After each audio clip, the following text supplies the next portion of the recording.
ប្រាសាទបេងមាលាបានកសាងឡើងនៅសតវត្សទី12តាមរចនាបថអង្គរវត្ត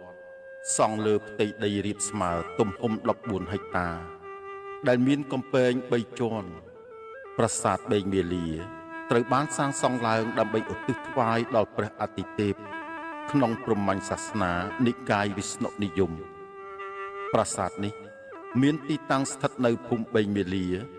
ឃុំបេងមាលាស្រុកស្វាយលើខេត្តសៀមរាបនាទិសអាគ្នេយ៍នៃភ្នំគូលែនមានចម្ងាយ77គីឡូម៉ែត្រពីក្រុងសៀមរាប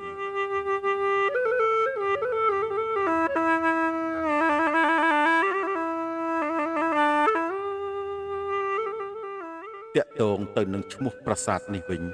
អ្នកខ្លះហៅថាប្រាសាទបឹងមាលាឯខ្លះទៀតហៅថាប្រាសាទបេងមាលា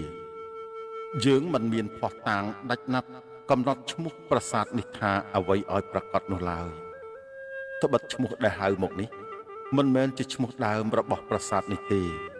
គឺគ្រាន់តែជាឈ្មោះដែលអ្នកស្រុកហៅតាមមាត់បន្តគ្នានាសម័យក្រោយៗមកដោយគ្មានសំណេរកត់ត្រាជាភាសាជាតិថាដូចម្ដេចនោះឡើយ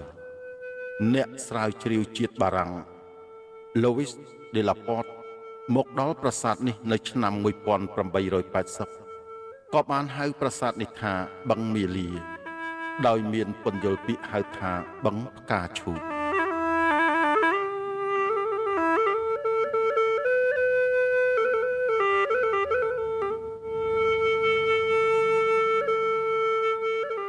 ការពន្យល់នេះក៏ពិបាកយកជាការដែរលោកអឹមសុករិទ្ធីអ្នកស្រាវជ្រាវនៃអាជ្ញាធរជាតិអប្សរា